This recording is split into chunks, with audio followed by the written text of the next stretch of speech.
बिस्मिल्लाहिर्रहमानिर्रहीम। अस्सलाम वालेकुम। मैं हूँ हक नवाज जिलानी।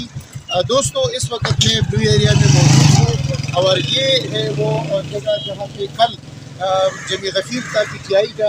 अभी सुबह के तकरीबन 8 बजे होने वाले हैं, 7:30 हो चुके हैं और ये सारा देख रहे हैं और ये रेंजर्स भी खड़ी है। हम आगे जाते हैं थोड़ा सा आपको बताते हैं ये हालात अभी मुकम्मल हो चुका है यहाँ पे ऑपरेशन।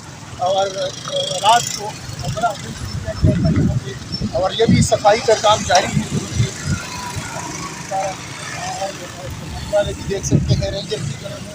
तो अभी एहतजाज PTI ने जो है वो खत्म किया है और ईरान की गर्मियाँ है बाकायदा तौर पर कोई भी जो है कारकुन यहाँ पे नजर नहीं आते सारे। अब हम देखते हैं कि सिचुएशन है। ये मैं थोड़ा सा आपको सामने नज़र आ रहा है, ये बिल्डिंग नज़र आ रही है, ये पुल है। कल यहाँ पे जब गफीर था और हम अभी आगे जाते हैं थोड़ा सा देख लेते हैं। उस साइड से आप देख सकते हैं ये सारा जना एवेन्यू का आपको मैं दिखा दूँ, ये जना एवेन्यू और कल यहाँ पे जब गफीर आप देख सकते हैं। ये सारे जो इलाके थे वो लोगों से भरे थे, लेकिन अब आप देख सकते हैं कि यहाँ पे कोई नहीं है।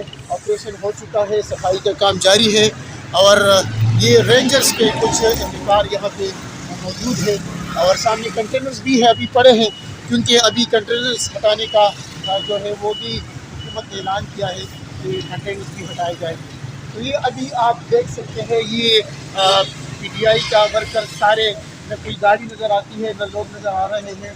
और रात को बहुत बड़ा ऑपरेशन हुआ है, उसमें जो है वो उसमें ये बताया गया है कि काफ़ी लोग ज़ख्मी भी हुए, शहीद भी हुए हैं। कल जो हमारे पास फिगर्स थे टिम्स में और पोली क्लिनिक में, तो उस वक्त 6-7 जो है वो शहीद हो चुके थे और 50 ज़ख्मी हो चुके थे। ये ऑपरेशन से पहले है की बात है। फिर रात को कंटेनर भी उनका जलाया गया है और भी गाड़ियाँ जलाई गई है, वो पीछे जो है वो उधर मौजूद है। तो ये अभी की सूरत हाल है आपको